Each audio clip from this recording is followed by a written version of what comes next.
We've been asking if the world has turned pro China all of a sudden. What I see is a lot of people in America turning pro Russia. How does that make the world feel? All aboard! Hi, friends. Hello, and welcome to another video. Today, we're going to be talking about has the world turned pro China all of a sudden? Welcome once again to our show. I'm today with Jerry Gray to pick on his brain and tell us a little bit what is taking place with all this positivity that is coming out from the West. Jerry, how are you today? I'm great. Thank you very much. And it's great to be back on the Media Without Means show. All right, so I'm the looks, you're the brain. So let's get started with some of the things that you have seen changing over the last few days that we could look at them as positivity from the media towards China. Yeah, yeah. There has definitely been some positivity towards China, but I don't think it's time to celebrate and put on our party hats and blow whistles. And I'm certainly not retiring from what I'm doing yet. We still have a very, very large hill to climb. The most obvious one was in one particular day, there were three articles from the BBC which were positive. And then a lot of people were saying, well, this is because of the removal of the funding from USAID or USAID. The simple thing is that those two things are probably not connected. A lot of people in my comment section are saying to me, the BBC are now saying, well, screw you, America. If you're not going to give us the money, we're going to be positive about China. I honestly don't think that's the case because there are still quite a lot of negative stories about China on the BBC. They still have Stephen McDonnell in Beijing. They still have an inherent bias towards China. There's no question about that. But I think what they might be starting to do is to start the government in the UK, and the government owns the BBC, and the people pay for the BBC through their licenses. The government is starting to realize that they do need, because they can't get support from Europe. Europe doesn't care about little old Britain anymore. They won't be getting support from the USA despite this special arrangement that they have, because Keir Starmer and Donald Trump are not going to get along. I mean, diplomatically, yes. Politically, yes. Personally, no. They grate on each other. They're not getting along very well. So we're not going to see Donald Trump supporting the BBC anymore. We're not going to see Donald Trump supporting the UK. And I think the UK realized now that the CPTPP, which is the partnership in the Pacific, which they are a member of, China is applying to be a member of, and Britain needs to be one of the people that says, yes, they can join. So there's that. So China still needs the UK. But in terms of its trade, the UK absolutely needs China. And the UK are starting to realize this, and people in the UK must be realizing this. But in order to be politically savvy, you have to slowly change the public perception. You can't just suddenly do a U-turn. What you have to do is you slowly ratchet up the positivity on China, because the moment a politician says, we need China, and they're actually not a bad bunch of people over there, they're nice people and we can help, then it's political suicide. I remember you mentioned something a few days ago, a few weeks ago, perhaps, that you were thinking that maybe Wang Yi's visit to Britain, to the UK, had something to do with the positivity, trying to rob a little bit the good side of China during his visit. But probably that has been extended for other reasons. This particular South China Morning Post approach that you suggest, I think that that's where they're going. They're trying to be, okay, let's be a little bit more balanced because there are interests on the line that we should look after. So definitely something to note on that particular move. Have there been any other elements? Yeah. Sorry, let's not forget the Wang Yi visit was an unscheduled visit. He was invited from Munich because he had some free time before he went off to South Africa and other places as well. But he was invited from the Munich conference, the security conference. He was invited to the UK. Now, that's a very, very important observation to make. You don't just travel around the world as a diplomat like Wang Yi does and suddenly step out of your itinerary to go on an unscheduled visit to another country. That's just not how it works usually. So this was quite important I think for both sides. I think China needs the UK for its ascension to the CPTPP, but I think UK needs China for its mere survival. It's as simple as that. And I think that the pair of the countries have started to realize this. And I just hope that I'm right. I could be wrong, but I hope that I'm right. And it will mean that public perception of China needs to change, and you can't just suddenly turn that on its head. You have to slowly ratchet up so that people start seeing more positivity and less negativity. And I think that's where we are, at least with the BBC. But there's a lot more that we can talk about today on other matters as well. Sure, there's so many angles and so many perspectives that are making China look so positive. I Mm. just saw three different aspects of science in medicine here in China that have made headlines. And you see them covered, although not to the extent that they deserve, like the cure of diabetes, another one for cancer. And just earlier today, I read from a good friend, Luke, that there's now a study that has positively cured Parkinson's. So Yeah, and there are Alzheimer's as well. There's been a surgical procedure that cures Alzheimer's, not cures, but stops Alzheimer's in its tracks. So here we've got so Alzheimer's, we've got Parkinson's disease, we've got some forms of cancer, we've got diabetes, and they're all happening here. That's and fantastic. the tagline that we are missing with all this coverage, particularly, for example, from BBC, is the "but at what cost?" Yeah. That's not there for a few days now. Now, we would be remiss if we don't talk briefly, because we've done videos about this before, and a lot of people have talked about this. But the effect of Red Note. Red Mm. Note has become a way for people to see China for what it really is. I am very much focused on Xinjiang and all these organizations that are dedicated to presenting Xinjiang in the wrong light, literally just lying about Xinjiang. Mm. So one of the things that people have observed is that there aren't too many accounts constantly attacking Xinjiang lately.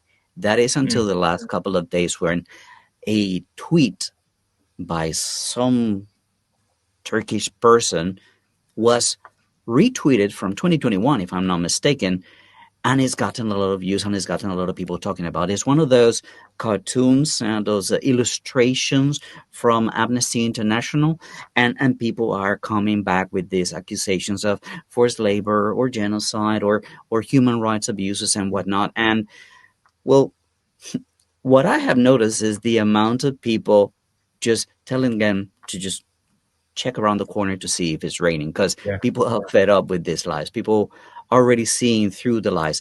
But the fact that Xiaohongshu has opened the eyes to too many people, I don't know how much in Europe or in the UK, if you have talked to people over there, but at least in America, it has opened the eyes to too many people. Too many people.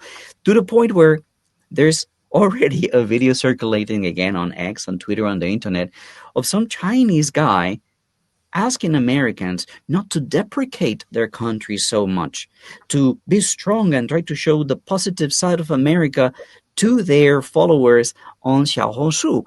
I Yeah. found that a very interesting twist, because there's this Chinese person telling Americans, hey, don't go there and show that there's homeless. Don't go there and tell them that you can't afford eggs. Don't go there and tell them that you need to work 3 jobs. Don't like I'm like, so go there and lie? Is that what you're trying to tell them to do?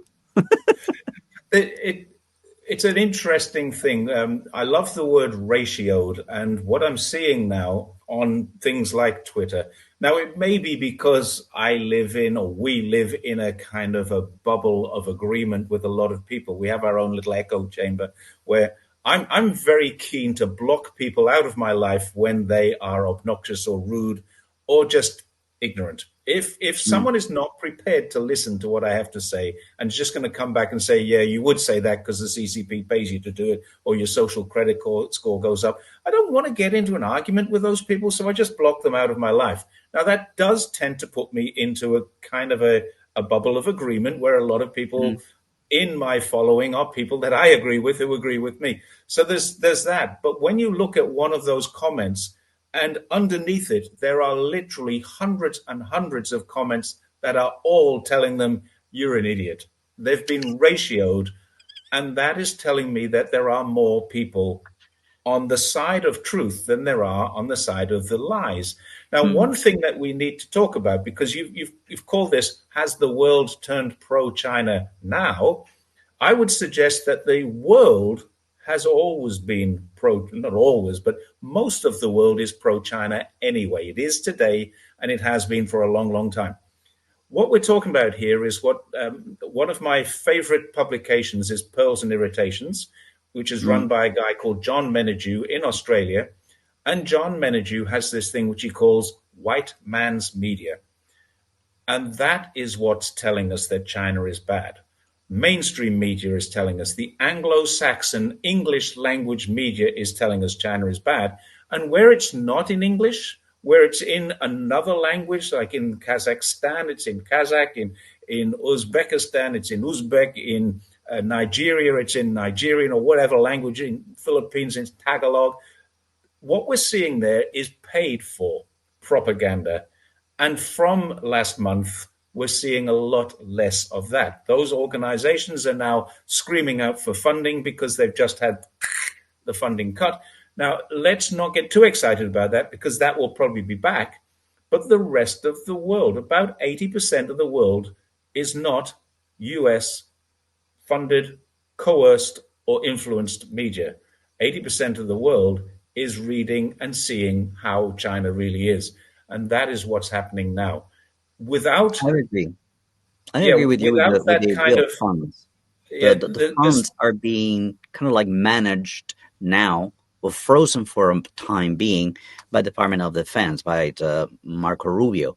But those operations will probably reignite at some point, simply as you have posted it before and you have mentioned it before, as Donald Trump being able to control the fourth branch of power, media, yeah. with those funds. There's one other aspect, though. The Congress has control of $1.6 billion Mm. in order to fund negative BRI or anti-China stories. So that fund hasn't been taken over by it was the State Department, not the Defense Department, but it hasn't been taken over by the State Department. That fund still exists. There are still journalists and there is still media out there getting funding from the United States to be negative about China. That's not going to stop completely, but it has reduced, and we know that US aid has stopped, and it hasn't stopped the kids getting their milk and the babies who were starving. It hasn't stopped them. What it has stopped is all of this nasty media campaigns, these training colleges for spotting misinformation and really how to write misinformation. Basically, they train you. Anything that the Chinese or the Russians tell you is misinformation. That's the training we're going to give you. So, we're not going to show you anything from RT. They don't train people. They're training people the wrong way, and that's all stopped now. So, there's a positivity about it, but I'm not 100% optimistic that it's all over. Mm. I thank you for catching me on that mistake. I misspoke when I said Department of Defense is the Department of State. Rubio is the State Department, Oh, in the State Department. But all these changes that seem to be happening. I mean, we actually talked about something rather interesting that we saw that was shared by a friend of ours, Noah Lee, on WeChat. There are a couple of very influential YouTubers. I think that the combined numbers are in the 3 million subscribers with the two accounts and their joint account here on YouTube. And they actually went to The Hill, a newspaper that is, well, obviously, as everybody knows, a cutout from the government in the US, to complain about what they've been experiencing since Donald Trump came to power. And a lot of people are making a connection, but I want you to tell me a little bit more about that. A lot of people are making, oh, maybe that's the same USAD thing that is affecting them. But you don't think that is so? no, I don't. Um, And I think you don't think it's so either. USAID didn't change until after the inauguration, after Trump's appointment or swearing in ceremony. So USAID was not the problem here. A week or two before the inauguration happened was a few days before the inauguration happened was the TikTok deadline, and the TikTok deadline was extended. What I mean by that, and we use this word, the TikTok ban, TikTok deadline. It's not TikTok. This is any social media, any app, any platform, anywhere that the president decides, and this is a presidential decision that is adversarial to the United States, can be blocked or banned. And accessing them under this law that was passed that we jokingly call the TikTok ban, anyone using a VPN to access those platforms, including TikTok, and probably DeepSeek soon, but anyone who uses a VPN to access them is guilty of a crime under the law that they wrote. Now, that law has been suspended for a little while, but that's all it is. It's suspended. And before the inauguration, many people were what they call these TikTok refugees. They were going off and having a look. Now, what then happened, and we have to remember, there are many people in the world, we have them in China, they have them in America, who you can describe as racist bigots, many of them. There are many people who are just rednecks, and there are many people who are ignorant. They're completely ignorant in the true sense of the word, that they don't really know very much. And those people can't be taught very much because their education level is quite low. Now, this is not me being facetious or nasty about Americans, but their own education department has declared that more than 50% of Americans, I think it's 52%, cannot critically read a book above grade 6 level. That's half of America cannot critically analyze information that they receive. They just take it as being true because it's in the paper. Then they say, I don't believe the paper, I don't believe the politicians, but this must be true because it's in the paper. You cannot change their minds by giving them truth and giving them a critical review of something. That's not possible. So this is what I think is happening right now. The rednecks and the racists are not going to change. They don't want to change.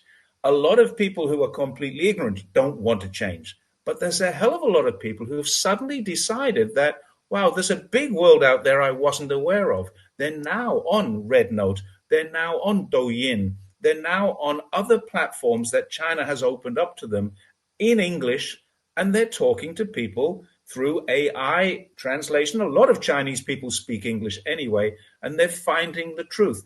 Now, once you have found the truth, once you have spoken to someone about China who is in China, and they can show you from their own records what China is really like, you're going to say to yourself, well, those two guys have been lying to me.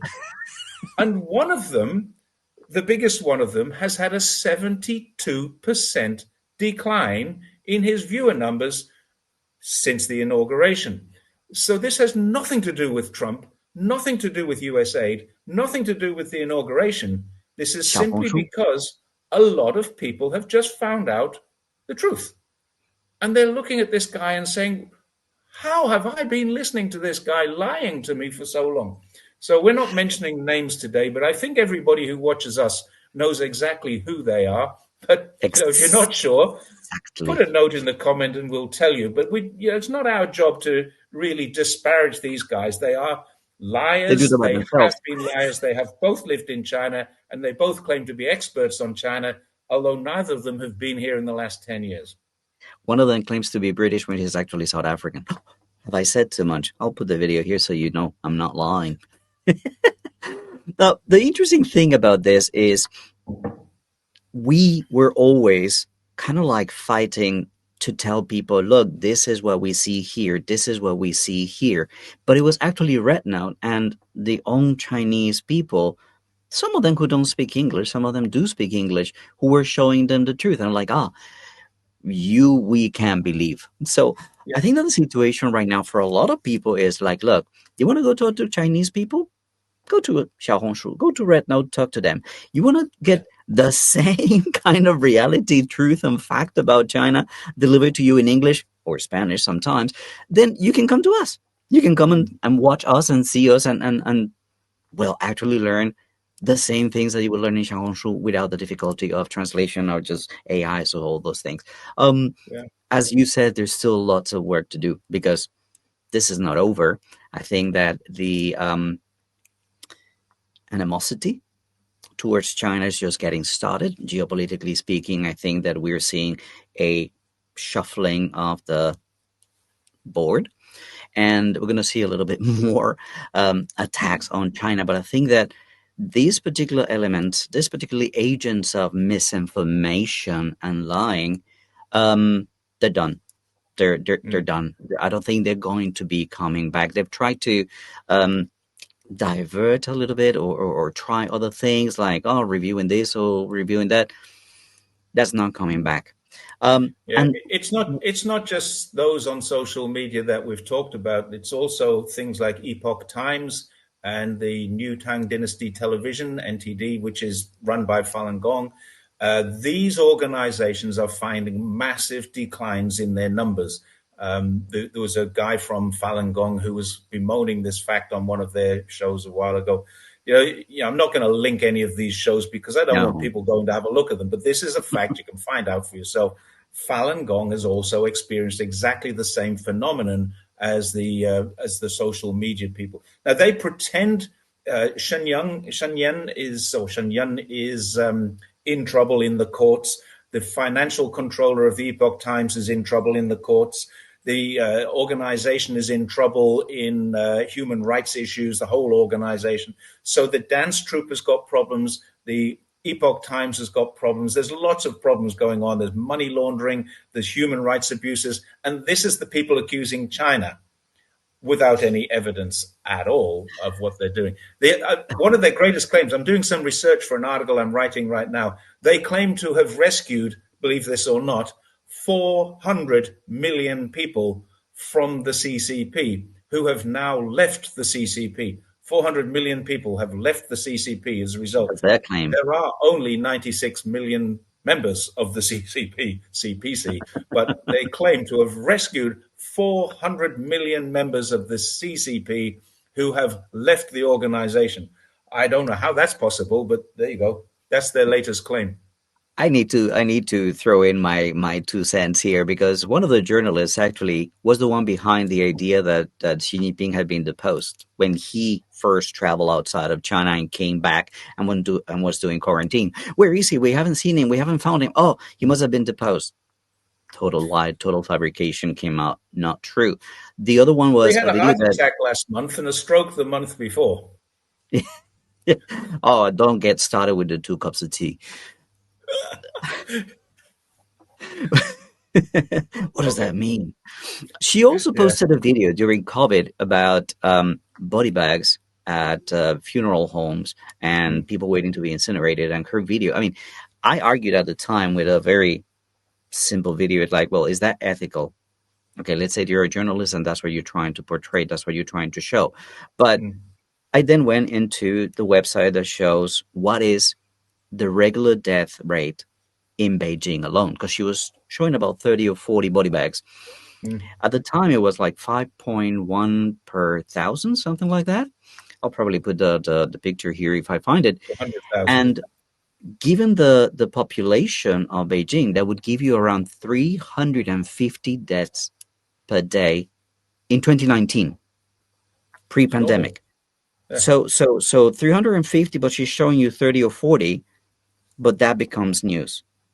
Mm. And these are the people that have millions of followers that don't question what they see, that they don't bother to go and do a simple math to figure out whether, is this really worthy of being in the news? And Mm. once somebody is discredited, somebody is found to be lying to you about so many things, why do you still follow them?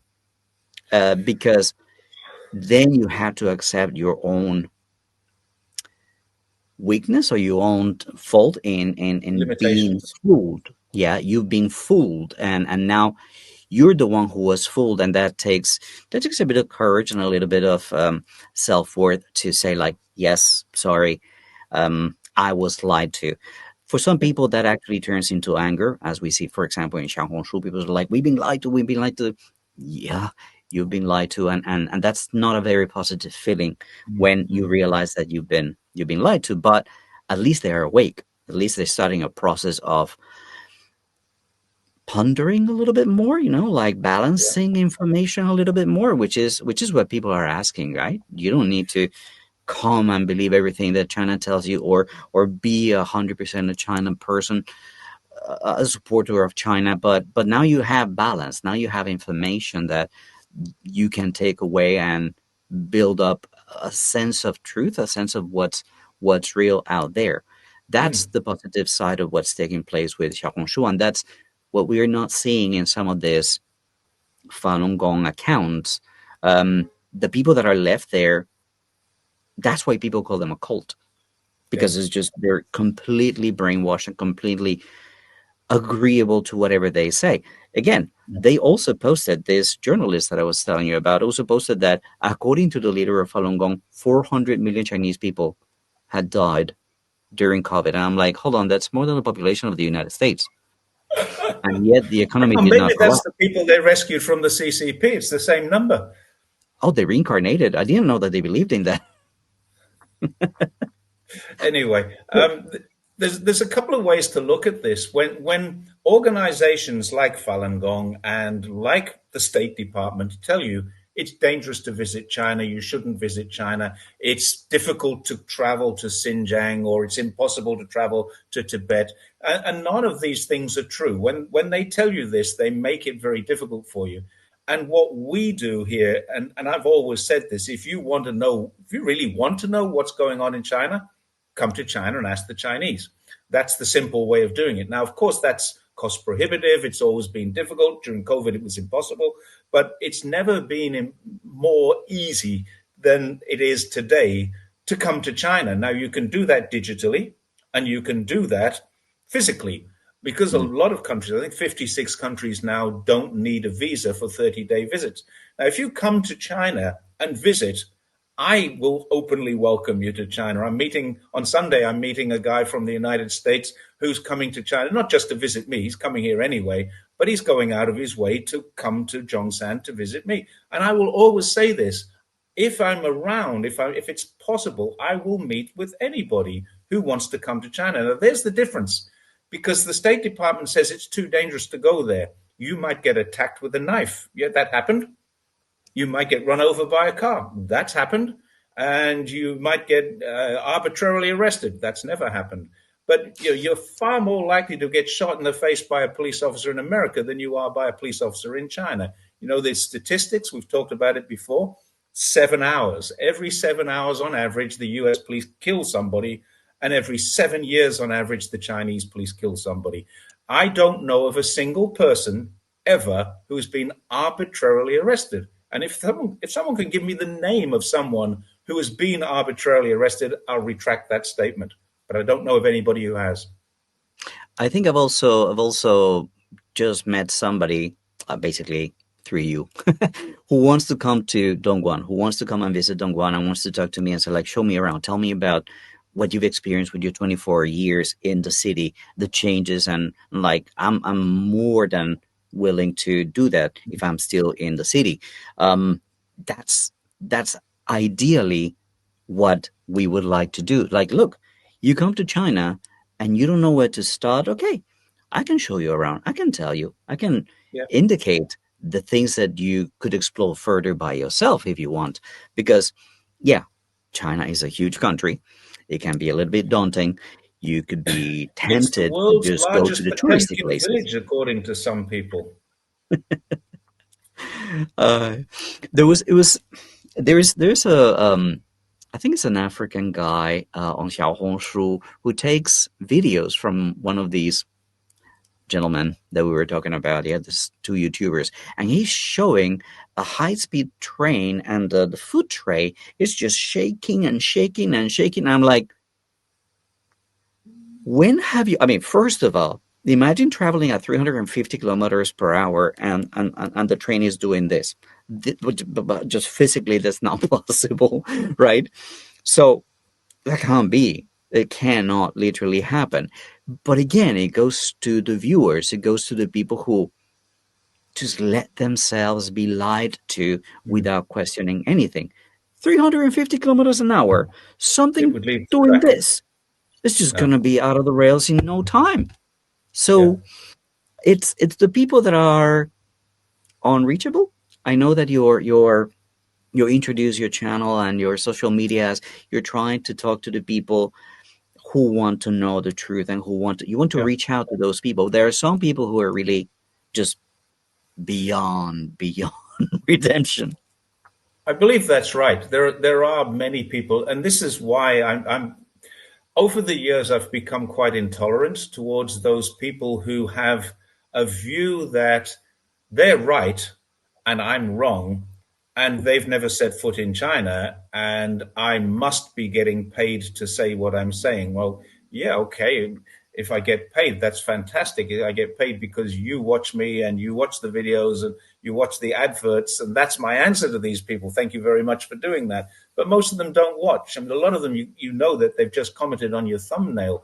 I'm not interested in talking to those people if they have no interest in an open mind. And I handle about 500 messages every single day through my various different platforms. I'm on Twitter, I'm on YouTube. I've also got a small TikTok, which I'm not really very proactive on, but it's there. And I've got this, I get emails. I get lots of emails every single day, 20, 30 emails from people asking questions about China. I'm very happy to answer them, but I'm not happy to speak to anybody who is just going to waste my time. So that's the reason why I reach out, or anyone who reaches out to me with a reasonable and responsible question will get a reasonable and responsible response. And that happens a lot. I even get people who are negative, but I'll give them a reasonable and sometimes a lengthy response. And you can see that if you go through my, particularly my YouTube responses. Twitter does limit me. I also put lengthy responses in your videos as well. I've seen you. Yes. There's one element of misinformation, which is what the channel is about and what my website is about and what we're talking about here.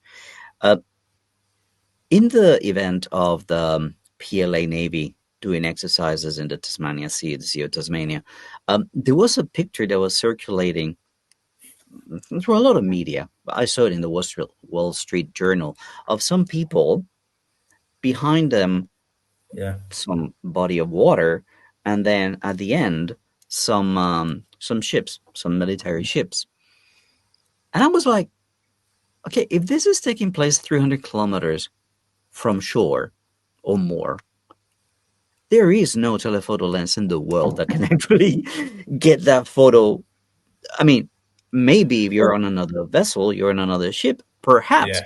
But the idea that they're selling is look how close they are to the coast. Look how close they are to It's a Australia. complete fake. Yeah, they show the silhouettes of the back of two heads, and in Hmm. between the two heads, you can see the ships moving across the water. Well, either that's not off the coast of Australia, and that was taken maybe off the coast of China somewhere, or it's on a ship which is off the coast of Australia to take that picture. Now that's a possibility. But if they've got journalists embedded on those ships, there must be a reason why they have that.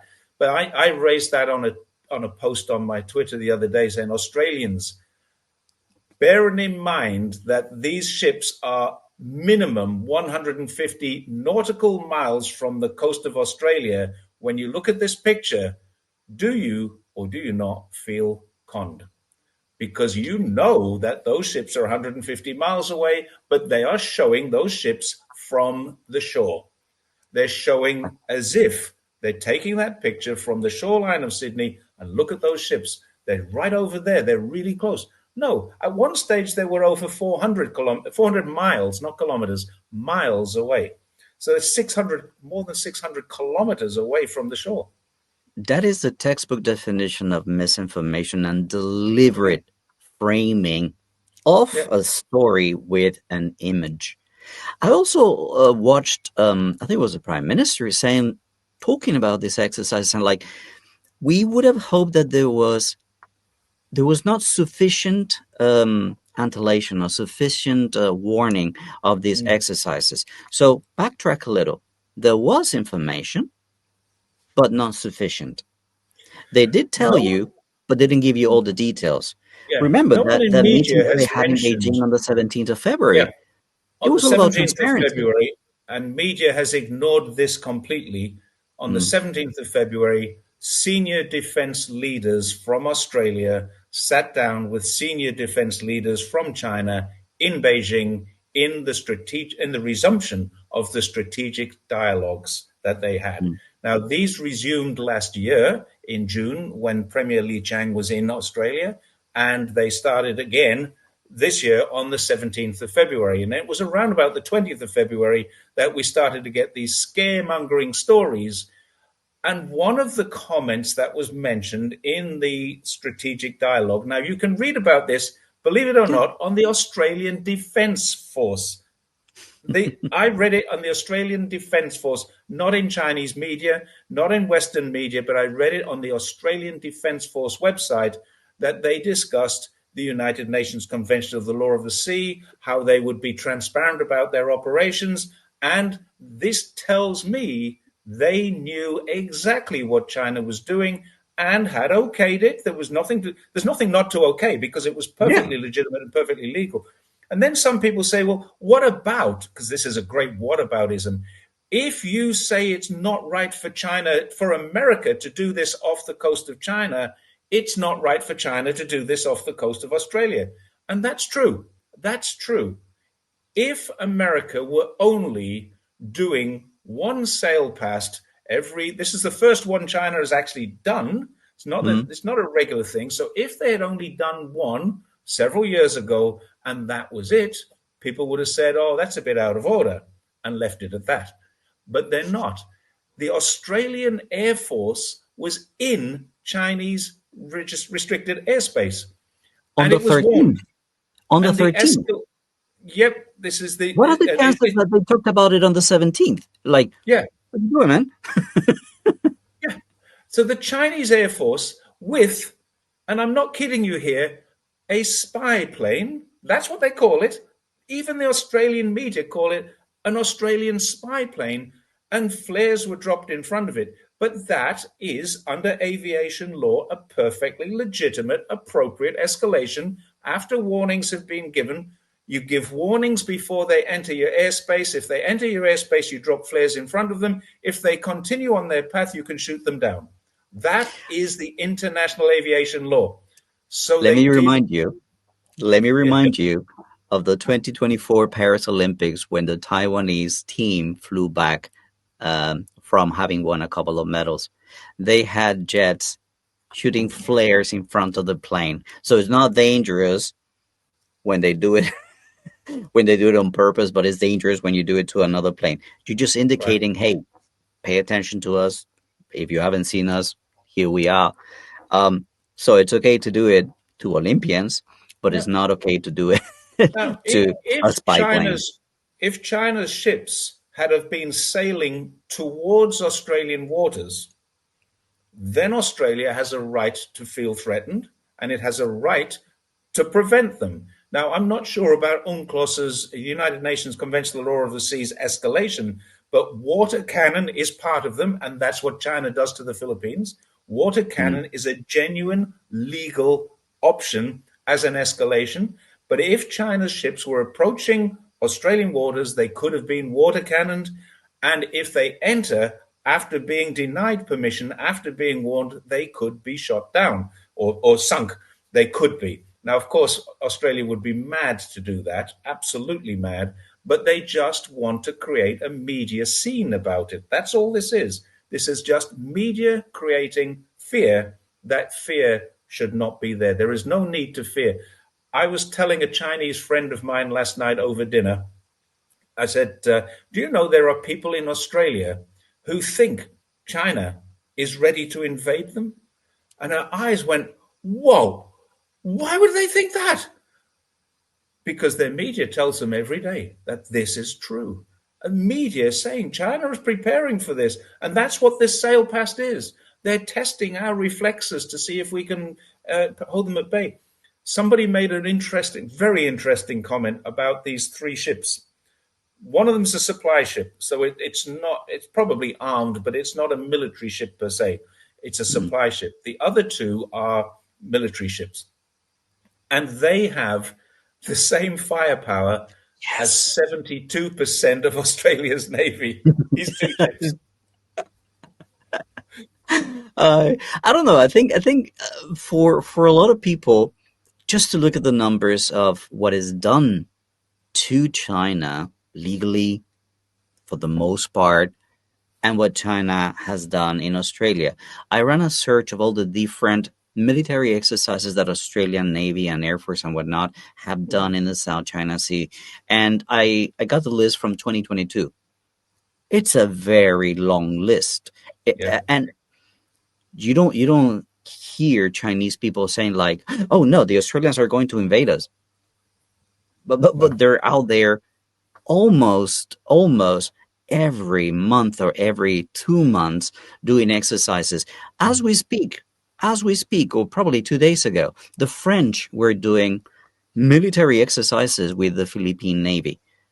This is like, ask yeah, yourselves, what would, well, now you don't need to ask yourself, you know what it feels like if you're in Australia, what it feels like to have a Navy ship from another country just showing strength mm, 400 kilometers from yeah, shore. and Imagine with if the Americans were doing that around, I don't know, Catalina Island. yeah.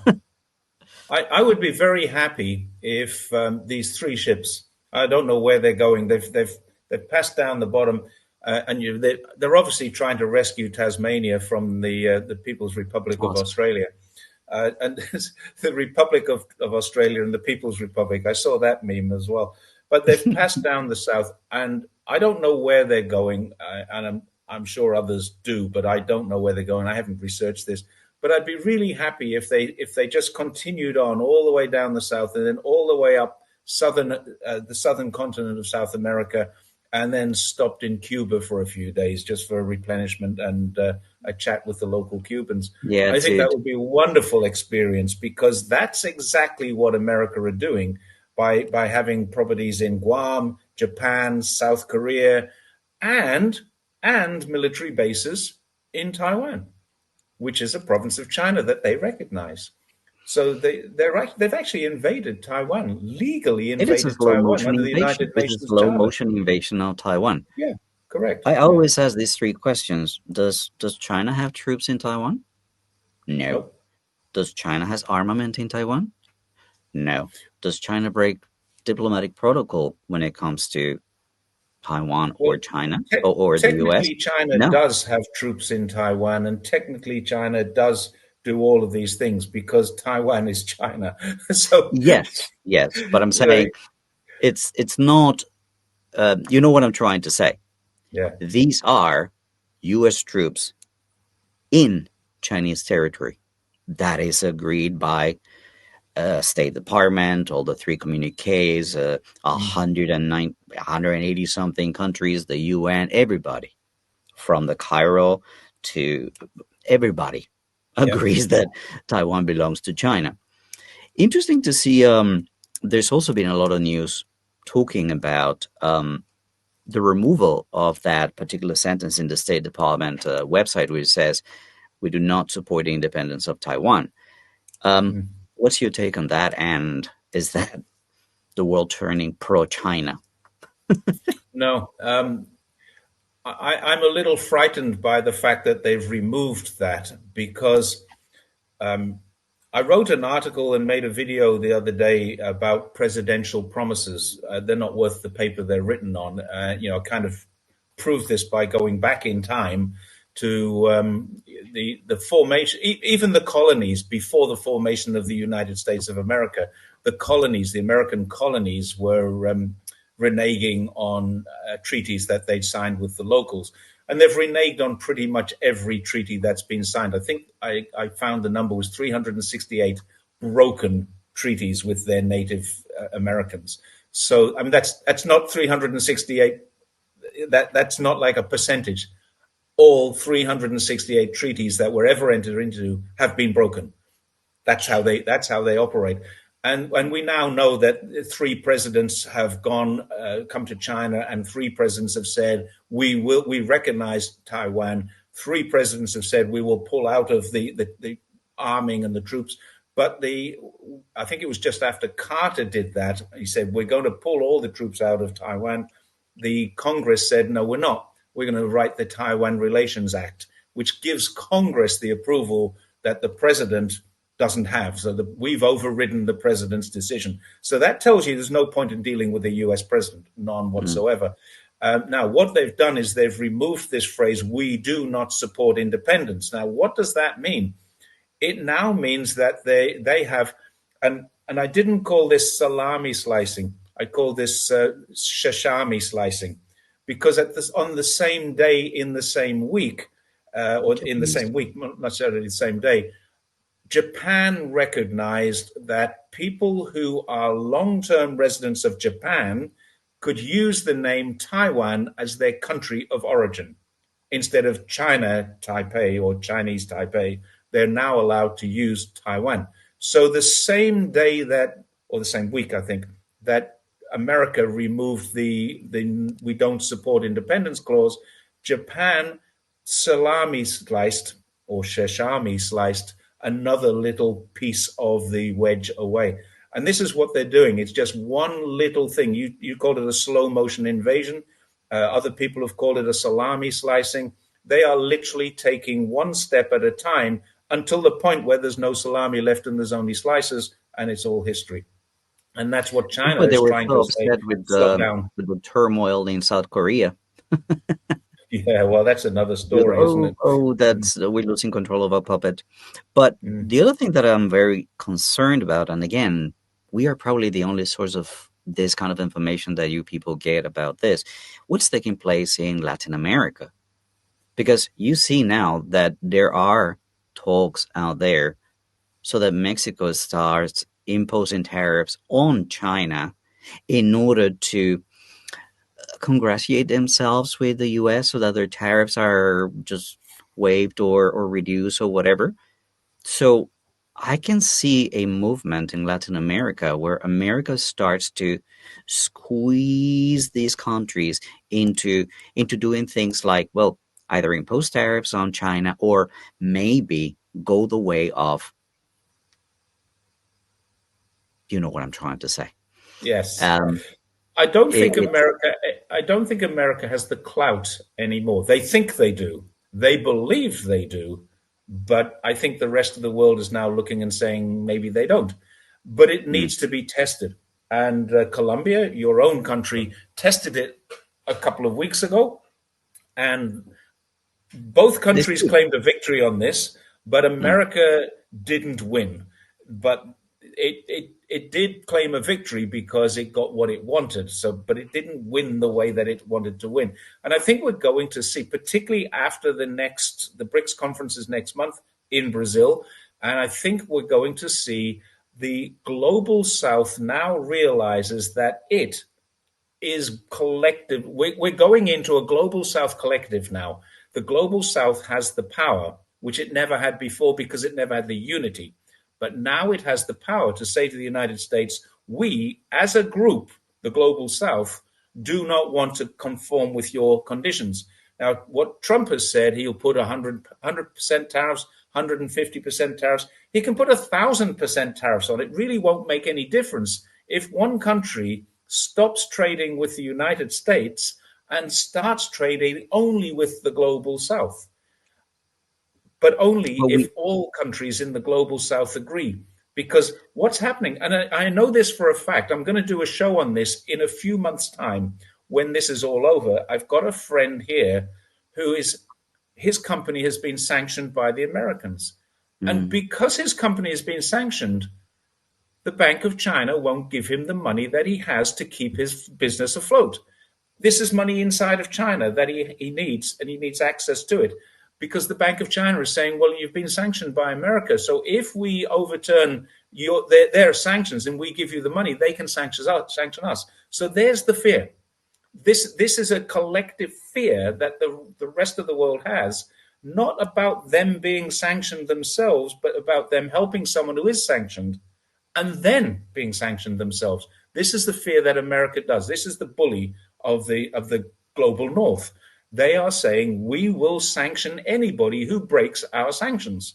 So the collective South needs to be cohesive. It needs to have leadership, and Brazil may very well provide that for them in the coming weeks. And if Brazil don't, then China will or Russia will. It will happen. It may not happen this year. It may not happen next year, but it will happen when the collective South suddenly says, America, you're going to have to stop doing this to us because we will stop trading with you. And the latest one was putting a $1.5 million tariff on a Chinese On built all ship vessels. arriving in the United States. Okay, simple. Let's spend a month not sending one ship to America. See how that goes for them. The only thing this will ever do is put the cost up for Americans. Yes, it puts the cost up for Chinese ship owners. It puts the cost up for any Chinese ship that is, I mean, they're talking about flag ships that were built in China. So if you're a South Korean and you bought a ship from China and you Now you register will it do in this. South Korea or in Panama or wherever you register it, your ship will be subject to a $1.5 million tariff if it arrives in San Diego port. How is that going to work for anybody? How is that going to benefit anybody? And then they're saying if it's an American built ship, you'll get $1 million back as a rebate. So hang on a second. How many American built ships are there in the world? There's, they don't have enough ships. China holds, I mean, this is what China has the power to do. Almost every container in the world is Chinese. There are a Mm. couple of other companies, Maersk and a few others, that are Scandinavian, but almost every container in the world is Chinese. So it's like 60, 70% of all the containers in the world that go on ships. This will be the next thing America says. If your thing comes in a container made in China, we're going to charge you more for it. How is that going to help Americans? How does that help anybody? It just beggars belief that people think, what sort of economist thinks that this works? It's not about economy. It's about just Bullying. it's a bull in a china shop. It's just Yeah. wrecking things around, and we'll see what comes out of this. You mentioned the global south, and when I think about the global south, I think about my corner of the world. And there's an issue with us, is that we don't have, for whatever reason, the unity that other regions may have. We don't have ASEAN kind of unity. We don't have, well, the EU, for all its bad things. It's at least a group. We don't have that in Latin America. We've tried, and it's never been allowed by the guys in the north. Just to give you You an know, example, you know why you don't have it. because they You don't want don't us have to it have. because you have US NGOs and you have US aid going in there. There's going to be a little less of that. You don't have this. This is how it works. You can't have cohesion when you have division. Simple, really simple. I'll give you an example of something that occurred. There's a group called the CELAC, basically Central America, Latin America, and the Caribbean, all these 30-something countries that gather around every couple of months to discuss different things. They had an important meeting at the end of January, Mhm. and it had to be canceled because there was so much turmoil with what this bull was doing in the China shop located in Latin America. They're like, sorry, we have too much to deal with. And that was canceled. That's Um, exactly what America wants. As long as they can force some members into opposite camps and pay for those. Argentina would be one, for example. Argentina's in dire straits right now. Even worse now that their new president is likely to be convicted of criminal activities. fraud. Yeah, but Argentina is going to throw the spanner in the works. Even Mexico now, Mexico is very anti American right now, but even Mexico has got problems because if it goes too far anti American, it will lose its trade. Now, Mexico is probably in the most vulnerable position, more vulnerable even than Canada to American bullying, because there are massive numbers of products going through Mexico and into America. I'm talking legal products, not the illegal ones, but the legal products that go into America through Mexico have been building up hugely. China's trade is growing with North America, but it's growing with In Canada and it's Mexico. growing with Mexico, and it's not growing with the United States, which is the biggest market. But Mexico and Canada's markets are growing with the United States. So where are all those products coming from? They're coming from here. So you can see why Mexico is vulnerable to that. And as long as those countries are vulnerable to American bullying, America is now 15% of global trade, or 15.9, less than 16% of global trade. As that reduces, because most Americans can't afford to buy items now, this is a fact. Many Americans cannot afford to buy. They are getting more and more indebted. And that's a big problem for America. Only the rich can afford to buy things. And the rich are getting richer, but the group is getting smaller. The middle class in America is shrinking as well, and the impoverished is growing. So they have a massive inequality problem. And it needs global trade, and it needs proper global trade under World Trade Organization regulations, without the tariffs, without the restrictions, and they can recover. But they can't recover the way they're going. And really, they're going to need China to recover, but that isn't going to happen under Trump's watch. It wasn't going to happen under Biden's watch either. I want to give this video a final twist Yeah. and listen to your comment. We've been asking if the world has turned pro-China all of a sudden. What I see is a lot of people in America turning pro-Russia. How does that make the world feel? And pro-Russia with the intention to turn their eyes on China. This was also in Project 2025, right? Like basically leave the Europeans to deal with Russia, to deal with Ukraine. Trump has already said, oh, yeah, the fight can continue, but they just want to focus on how to deal with China. This idea of America, the president being pro-Russia, it, how do you square that in your mind? I don't square it in my mind at all. Americans have an exceptionalism. Many Americans, not all. Some Americans are really nice people. Many Americans, though, particularly those who are in government, have this exceptionalism, and they think everybody wants to be like them. Why are so many people flocking to our country, they say? Because they have no choice. They're desperate for what you pretend you have, but you don't have. So they're flocking to your country, looking for something you pretend you have, and thinking you have it because your media has told them that you do. You're paved with gold and Because lots of Hollywood has showed opportunities. them. Yeah. So they've been misled into believing this is an American exceptionalism. Look at how great we are. We have freedom. We have democracy. No, you don't. You don't have anything. You have an impoverished nation that is being strangled and having the blood sucked out of it by capitalist vampires, capitalist corporate vampires. Now, let's go back to this Russia thing. Do you remember a year or 18 months ago, Tucker Carlson went to Russia? This was the first step. Tucker Carlson is a hugely popular right-wing media personality. He went to Russia and said, hey, it's all right, it's great. It's like this in the supermarket. It's fantastic. It's not like we thought it was. And everybody thought, and a lot of people said this to me, wouldn't it be great if he comes to China? He doesn't want to come to China. He doesn't want to do exactly That's what he not did in Russia that's not the because he plot. was set up to do that. That's all part of what we're seeing now. This is media manipulation. We have got one of the most popular American, right-wing American media personalities in Russia telling us that Russia is not all bad and interviewing Putin, and Putin is not all bad. He's a good guy and we should be friends with him. And now we've got Trump saying to Europe, Ukraine is your problem, not ours. They're your neighbors, they're not ours. We have no danger from them.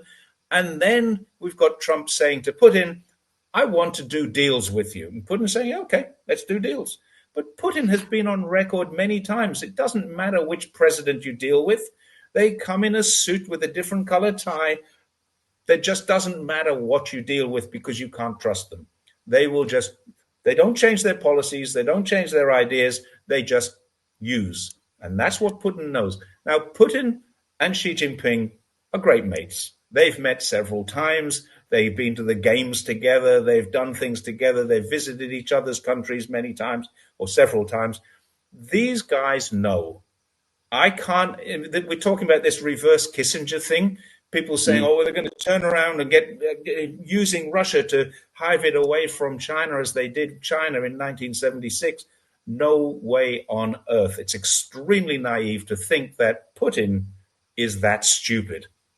It That really Putin is. cannot play with Trump's ego for 4 years, because after that he's gone. He's going to have to deal with somebody else.